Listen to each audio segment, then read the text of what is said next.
Luke, commiserations, wasn't to be. You played your part in an unbelievable night of darts. Just sum up the emotions after the final for us. Yeah, to be fair, I'm okay. You know, it was a great game, and you know, I pushed him all the way there. I know, like I say in all my interviews, I do it all the time. I say, you know, there's no one else in the world of darts that can push him like I can, and you know, it's just unfortunate that a couple of darts I think did cost me that kick over to the triple one. You know, if that was just a triple 20, I have darts, and yeah, it's just a disappointment for myself. You know, I had that opportunity to really kick on, and I didn't. But you know, I think someone said he averaged 111, so yeah, you can't complain. Did you feel almost you're on a free after the semi-final? Yeah, no, yeah, I did. I said that. You know, I felt like after, you know, the way it went in the first 10 weeks, you know, 7th, and then I managed to scrape, you know, 3rd in the end, kind of. And like I said to Polly, if you get in, it's kind of like a free run, because anything else is a bonus. I think a lot of people didn't expect me to be here, and I managed to be here, and you know, I'm just proud of myself that I managed to, you know, have the chance to, you know, retain my title, give it a shot, and boy, didn't I give it a good shot. It was just not enough in the end. In the last 5 weeks, the form you've shown and the form here, does that give you so much confidence heading into the rest of the season that Luke Humphries is going to pick up major titles again? Yeah, I mean, you know, I'm always confident, I'm always feeling good, I always know there's an opportunity for me to win major titles. I've just probably been on the other end of a few major final losses too much now. You know, I think it's been like 5 now. So, but I don't think I played bad in him. I just think, you know, Luke, he's just at that level sometimes where when it's really calm him, he seems to shine. And you know, a couple of mistakes there, he would have lost. And you know, it was tough work, because sometimes you feel like you just sort of sticking with him. But you know, from that the first break, I knew I was on a good form. I was on a good run. It's just maybe it fell away a little bit, but you know, I'm still proud of the whole performance. Thanks for your time. Thank you. Luke, how did you manage to dust yourself down after such an epic semi-final and go up there and produce a performance like that in the final? Yeah, I enjoy being a part of it. I enjoy being a big time player. I enjoy being a part of these big nights, and you know, they do whet the appetite. I love you know, being here and playing in these big finals. It seems to bring the best out of me, and there's so many major finals I've played in now where I've played so well in them, and probably the semi-finals have not been as good as the finals. So that says a lot about my character, and you know, I'm just proud of the way I really didn't let up a lot. You know, but he was relentless there, to be fair to him, and you know, one mistake there in a leg that could have cost him a lot, and you know, like you say, with the average he hit, it was that would have been such a annoying loss for him, because it'd been like, how well he played, how have I lost it? But I think, you know, when we embraced it, you know, afterwards, he was like, wow, what a player, you know, because he knows I can push him, and I think that's great for darts. If there's no one pushing him, then it's not fun. Why do you think it was so emotional for Luke at the end, and what did you say to him after the final?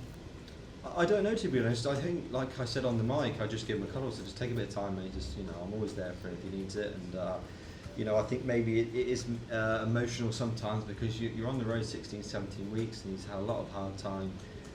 You know, from Manchester, it's probably like been a build-up of emotion from him, and maybe I think he had a little bit of support at the end now, and he's kind of feel like, you know, thank God, you know, I think people have sort of seen past one mistake and let me, you know, rebuild, and you know, people were cheering for him. I think that was just a nice moment for him. So yeah, I love him to bits. He's one of my great friends, and you know, if I need to step in to take the limelight off him a little bit, just to let him relax, and I'll do it.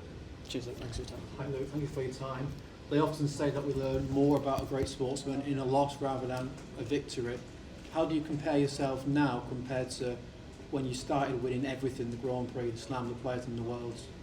Yeah, I've always been, you know, overall a good loser. I can always take it, you know, I'm kind of like acceptable that you're not going to win everything. You know, I have had my fair share of wins. I've won a lot of things. If you're sitting here and it's like your 12th major final loss and you've won one, you're kind of getting a little bit more disappointed because you've not won everything that you wanted to. Obviously, I've done it all, I've won everything. So, you know, for me, I'm a little bit more relaxed. These are everything I almost win or do win is a bonus now. So, you know, it's for myself now. I'm just, like I said all the time, I'm just trying to win as much as I can, trying to put myself up there, trying to create a legacy, and hopefully the fans enjoy watching me play as well. We heard with what Luke was saying up there on stage. Do you think this can be a turning point for Luke with the fans? Because I think sometimes it may come across that he doesn't care, but it's quite clear that obviously he does care. And he was talking about, he said to Faith that he was thinking of just putting it down after Manchester, as clearly, you know, like you said, when the fans were supporting him, it's something that does mean something to him, doesn't it? Yeah, I mean, what he said there would have been emotion. We never put the darts down because that's, you know, you're not going to do that. This is the reason why he is who he is, because he's such a great dart player, and you know, it's hard because I've had it before, you know, for no real reason. I just had the crowd on my back after I'd been looking at the World Championships. Everyone just hated me for no reason. And it's hard because you're kind of at home and you don't actually want to go and play darts because it kind of feels like everyone just hates you and don't want to see you play. And I know what he's going through, but we all do want to see him play. I think the fans do want to see him play because he's a, you know, I think darts needs Luke Littler. Luke Littler don't need darts. That's the truth. And you know, for me, it's nice to see that he's bounced back from you know, with the fans, and he just needs to, you know, just give him a little bit more, like he's doing on. I think he's doing some social media bits to just show that he's just a normal person. I think everyone thinks he's a robot, but he's not.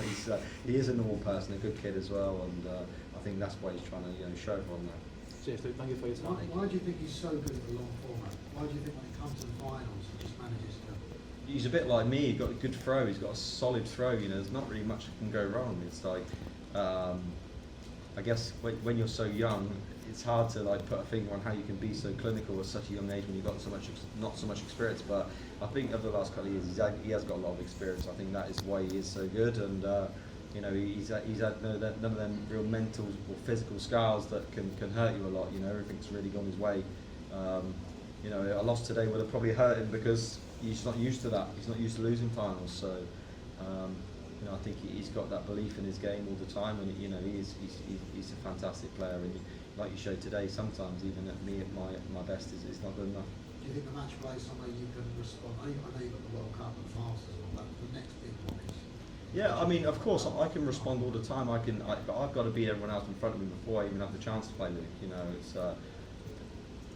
it's a hard tournament because you're playing a lot of good players, and you know, it's not like you can have a couple of losses here and there like you do in the Premier League and get away with it. In the match play, you lose, it's over. So you know, I have been playing some great darts, and if I can go to the match play and play like I did tonight consistently, then again I'll be a tough player to beat. But you know, I'll keep doing what I do. I'll keep pushing, keep playing, keep making it hard for him to win these tournaments. If you know, if you're putting in averages like that to beat me, then I'll try and make it hard for him. And just to clarify, Johnny Clayton appears it was a whistle that put him off. I know you won the match, but it feels like I didn't know because I had my head in my towel because I'm thinking it's definitely going in. You know, I know what I'm used to. And I'm thinking, yeah, this is definitely going. So I put my head in my towel. wasn't even, you know, understanding what was going on. And I guess he wouldn't lie. He obviously was, but yeah, you don't want to win that, unfortunately. But you see it a lot.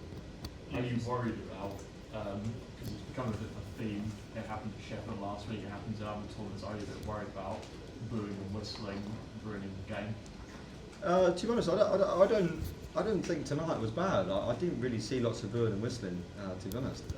It might have happened to Johnny at that one time. It didn't really happen to me throughout any of the times I was playing. It happened a couple of times here and there, but you always get someone in the crowd. You know, there's about 16,000 people in there. Like 15,900 of them were amazing. So you can't taint the whole crowd after a couple of people. You're always going to get them, but most of the crowds tonight were fantastic, and they have been most of the Premier League, to be fair. Did you and the other players ever talk about it amongst yourselves? Not really, because there's nothing you can do really. Yeah, it's just one of them things. You know, we can hope people come and watch the darts and just want to enjoy the talent, because I can't see any reason why you'd want to put off a game. You know, like me and Luke just played there. You know, you let it flow. There was no whistling or booing, and you get, you know, crackers like that. Couple more questions. Luke, you said earlier in the season that you felt that you were playing well, but not necessarily getting the results. It kind of feels a bit like that again today. Yeah, probably. Playing very well and not getting the result over the line. Yeah, I mean, I had opportunities. The double 19 was the one that I'm still thinking about now. Thinking, how did that third dart not go in? It was so unlucky, but yeah, that's maybe a theme of my career. I do get unlucky sometimes, most of the time. Maybe that's something to do with, you know, not really putting the pressure on and putting the foot on the gas when it's really needed. You know, when you're on it, you need to keep on it and keep pushing. But it's obviously hard when someone's throwing everything at you. And you're both playing well as well. So what is it about you and Luke that just get the best out of each other all the time? Because we know we have to play as well as we do. Yeah, I think you know, I don't think even Luke had many 110 averages this year in the whole Premier League. So he's done it at the right time. I think he knows and I know, you know, that you have to play well against each other. If you don't, you know, if he would have played well tonight, I'd have thrashed him. And if I didn't play well tonight, he'd thrash me. You know, so we know, and that I think the adrenaline, the buzz of the crowd. You get this sort of feeling from the crowd that they're like loving what's going on, and it pushes you through as well. Anyone else not asked a question? Any other questions that haven't been asked? Good. Thank you guys. Good. Thank you. Thank you very much.